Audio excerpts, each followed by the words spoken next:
Reggie Miller on the call. Western Conference Finals starts tonight. It'll be in Minnesota. Tip-off time, 8:30 Eastern. Kevin Harlan, Stan Van Gundy, Allie LaForce will be on the call with Reggie. Did you hear what Marvin had to say about you, Reggie, a couple minutes ago? I did not. Please enlighten me. All right. So, Marvin? Well, should Marvin summarize this? Because it feels like he's changing his story here of comparing Al Horford to Reggie Miller when it comes to career greatness. Yes, Paulie. I'll try to be objective here. We were talking about Drew Holiday and how he might be in the Hall of Very Good, like a couple All-Star appearances. And then we got into Al Horford. Dan, you said Al Horford's on the cusp of the Hall of Fame. I think he's going to be a Hall of Famer. And Marvin said Al Horford has as many All-Star appearances as Reggie Miller, which is crazy. And you didn't say it was crazy. You were just, it felt like you were bringing Reggie down to earth a little bit. Oh, no. I'm 40. I'm old enough to remember Reggie when he played. Okay, all right. How many times have you been compared to Al Horford in your life, Reggie? I think this may be a first, gentlemen. Look, body of resume for Al.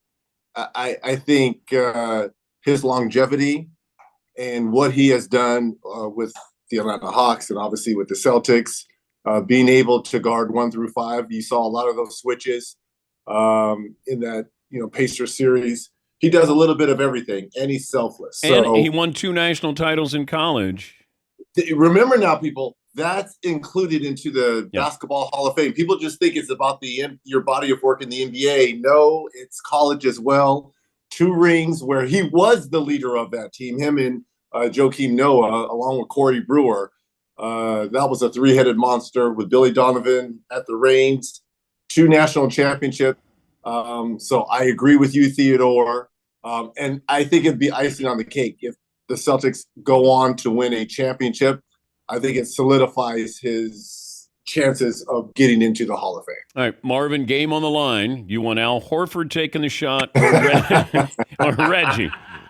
This is a tough one, but really? by the skin of my teeth, I'm going to say Reg. By the skin of my teeth. I was worried about your basketball knowledge there, Marv. I will never disrespect. Well, now it's starting to make sense why we keep losing these sports Emmys now, guys. I mean, we know who the weak link is now, Marvin. Wow. And all along we thought it was Fritzy. It's you. Okay. It's you, Marvin. All right. How do you explain the last 90 seconds with the Pacers last night? Well, let me just say this. If you're a Pacer fan, and certainly I am one of them, this has to sting. This is a gut punch because, look, and I've heard Rick Carlisle come out post-game, this loss is on me. Number one, yes, he should have called a timeout. I know they had 1 timeout out. He should have used it. You advance the ball. Then you have the whole court to inbound it, your front court as well as the back court. You get the ball in. You play the free throw game. Okay, so you don't call timeout. That's fine. Another thing I would have done, I would have got T.J. McConnell in the game, gotten Miles Turner out. So I would have had Halliburton, Neesmith, Nembhard, T.J., and Pascal Siakam on the floor. That's your speed unit. So I would have had T.J. McConnell taking the ball out, right? And then I would have told T.J., your first look, your second look, if you don't have it, then you call that last time out.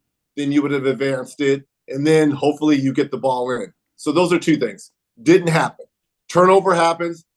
Here's another thing I would have done. Okay, so the ball is underneath the Celtics basket. Tyrese Halliburton is guarding Drew Holiday taking the ball out. If you remember the play. I tell Tyrese Halliburton, you've got to keep your left foot on the baseline and make sure Drew Holiday throws the ball to your right, either to the top of the key or to the corner where you can see everything. There's no way Holiday has the vision to pass it through to Jaylen Brown on the weak side if you have your foot on the corner. What Halliburton was doing, and rightfully so, they call this shadowing. He was shadowing, looking behind to see where Jason Tatum was, because you assume Jason Tatum, the number 1 option for the Celtics, is going to get the basketball. So he was shadowing him, trying to see where Tatum was, which he was behind him and kind of coming to the ball, but that's where you wanted the ball to go anyways. So there was a series of mistakes. It's a gut punch. It's very difficult to come back from this. But remember, this is kind of how the Pacers lost game 1 to New York in the first round and found a way to win that series. But Theodore, you've seen a lot of games, and I've been a part of situations like this. It's very difficult when you give games away in the playoffs to get them back. And the Celtics are much different than the Knicks. They're not battered and bruised. They're fully healthy, and they've got guys that can absolutely go get it. This is tough. I'll be curious to see how they rebound in game 2 mentally, Theodore. Okay, if I said more likely to go 5 games or 7 games now? Oh, man. It's – can I split the middle and say 6? No. We take 6 off the board. Look, as much as I would love my beloved Pacers to go 7 in this, you've got to be real. You're going against a team with the best record. You've got 2 All-Stars in Tatum and Brown. You've got 2 all-time second-team defenders in Derek White, Drew Holiday. 5. I would say 5 because of the gut punch. Yeah. And this reminds me, and Paul, you may look this up, this reminds me of Larry Johnson's 4-point play in 99. The series was tied 1-1. Game 3 in the Garden. Larry Johnson, 4-point play. We had that game, we felt. We all remember that. They go up 2-1. People tend to forget. We came back and won game 4, the next game in the Garden, to even the series. But that taste and that feel, it still stung, and we lost the next 2, and we lost to the Knicks in 6. That's why I'm saying it stays with you. If we would have won that game 3, we won game 4, you would have been up 3-1, having to win 1 more. That's why I'm saying you can't give games away. And I've been in that locker room. I know how it feels when you gift wrap a game. They gift wrapped it that game 1, and a game 1 they needed mentally. But again, I want to see how they react in game 2. But to answer your questions, and I'm sorry, I would say 5 because it hurts. Talking to Reggie Miller, Hall of Famer, on the call tonight. It's game 1 in Minnesota. Kevin Harlan, Stan Van Gundy, Allie LaForce. Tip-off is at 8:30 Eastern. This game, this series, I should say, will come down to what or whom? I think Karl Anthony Towns for Minnesota. How he played in game 7 is going to – he has to play that way at both ends of the floor. Number one, staying out of foul trouble, because if he stays out of foul trouble, he is so valuable for Minnesota, what he does at both ends of the floor. And I think he's accepted, obviously, Anthony Edwards being that guy, right? So there's not as much pressure on Cat anymore. And I think for Dallas, P.J. Washington was so great for Dallas in that midseason pickup. And what he did in that OKC Thunder series at both ends of the floor. You know what you're going to get from Luka and Kyrie, but P.J. Washington averaged 19 points, I believe, in that series. And in that deciding game 6, really didn't do anything until the last, 3 or 4 minutes of that game. 2 big threes, the big free throws down the stretch.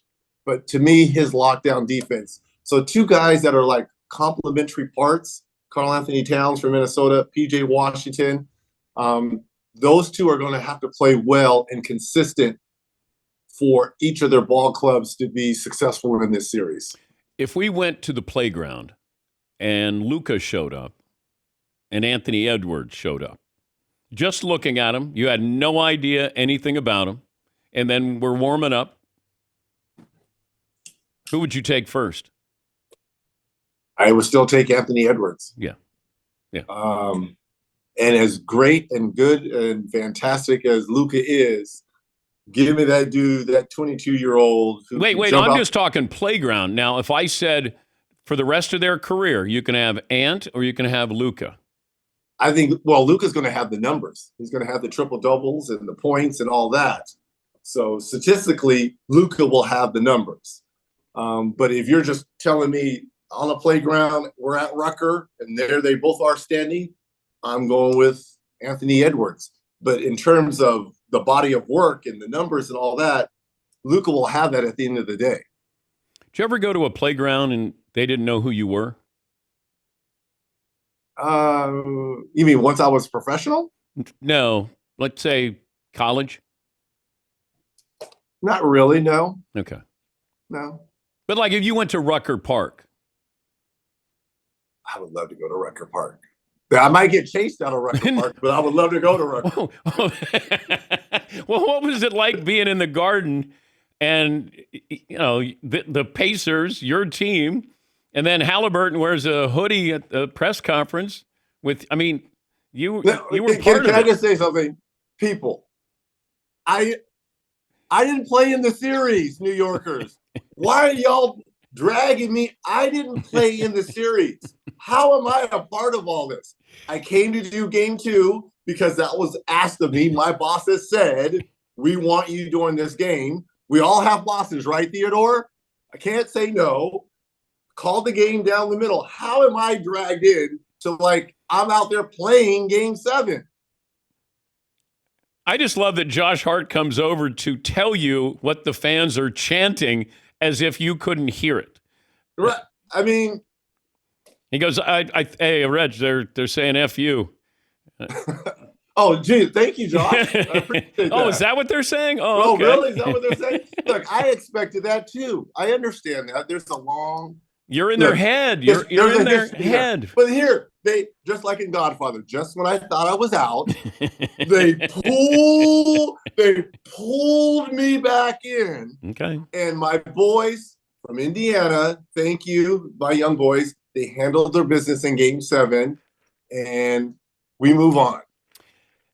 I wasn't playing in the series, guys. I'm 58 years old. I had nothing to do with the series. The Knicks could have used you. The Knicks could have used our shooting. I've seen you shoot. The Knicks could have used us. Oh, man, that's bad. Okay. Seriously. I feel for them. Can you go into the Basketball Hall of Fame based solely on a college career? As a player, now, what I'm getting at is Christian Laettner's not in the Basketball Hall of Fame. One of the top 5, 10 college basketball players of all time, I'm guessing? Well, there's the answer to your question, no. But I do believe he's in the College Basketball Hall of Fame. But no, I don't think he will be in the Naismith Basketball Hall of Fame because his NBA resume isn't like it was in college. So no. But for instance, Grant Hill was on his way to becoming one of the all-time great NBA players before the ankle injury, right? No. So he had a small slither of NBA success, correct? Because he was on his way to becoming the face of the NBA. He had won, I believe, was it 2 or 3 at Duke? Did he win 2 championships or 3 championships? He won 2. Yeah. Okay, so he won 2 at Duke. So he had the college basketball resume. He was on his way to becoming one of the greats in the NBA. That's why he's in the Naismith Hall of Fame. Laettner's a Hall of Famer. Because he had both. Laettner's a Hall of Famer. Laettner's a Hall of Famer. It's your basketball career. It's the Naismith Basketball Hall of Fame. They don't differentiate between college and the pros. It's your collective body of work there. College coaches go in.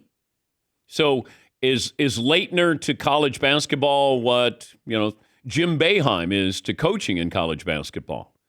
Isn't Boeheim in? Yes. So why isn't Laettner? I think they are probably disregarding his NBA duty of service. But he wasn't. How many bad. years did he play How many years did he play in the league? He played like 12, 13 years. Paulie, how long did Laettner play in the NBA? He played 15 seasons, 14 seasons. He did make 1 All-Star game. You can make an argument. You can make an argument because he's certainly one of the top. You said 5. I would say he's one of the top 5 college players of all time. Yes. If it was if it was the NBA Hall of Fame, then no, he's not getting it. But it's the Basketball Hall of Fame. You make a strong argument. Can you tell the story of college basketball without Christian Laettner? No, you cannot. Okay. You cannot. So I think Al Horford's going into the Hall of Fame. We believe Al Horford is definitely going in. I do. Yeah. And he's been on as many All-Star teams as you. Yes. Drew Holiday going into the basketball. No. Hall of Very Good, Reg.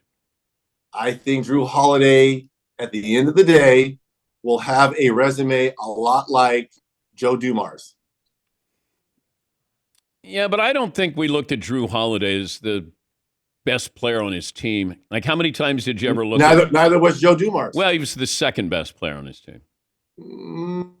Yeah, you had Isaiah, and then you had Joe. Oh, you had a young Rodman there. No, Joe had to guard Mike. I mean, yes. Drew Holiday is doing. We're seeing the value of Drew Holiday and why he's always the first person picked on the Olympic teams because he can guard 1 through 4 or 5. Nobody plays defense in the Olympics. You don't need that. And Joe Dumars didn't play for other teams. Drew Holiday has played for what, 4 teams? Won a championship in Milwaukee. They traded him for more offense and saw what happened. He was the third now best he's in the player. same position with Boston. All right. Drew Holiday is making the Naismith Hall of Fame. Okay. All right. Yes, Marvin. Joe Dumars, 6 All-Star appearances. Oh, so more than Reggie. Okay. His face. Oh, who's better? Wait, here's Joe the thing. Dumars or Reggie? Here's the thing. Remember now, you're not making the All-Star in the East during my time when Michael Jordan, Joe Dumars, Reggie Lewis, Steve Smith. I mean, there was a number of shooting guards that there was only one spot because Michael was making it every year. You knew that. And Joe was coming off the Bad Boys. So those two were always making it my first 5 or 6 years. Okay. Yes, Marvin. My thing is, I said you made it 5 times over a 10-year span. So that means for 10 straight years, you were like right on the cusp of being an all-star, if not making the all-star team. Are you backpedaling a little bit here, Marvin? It feels like, hold on.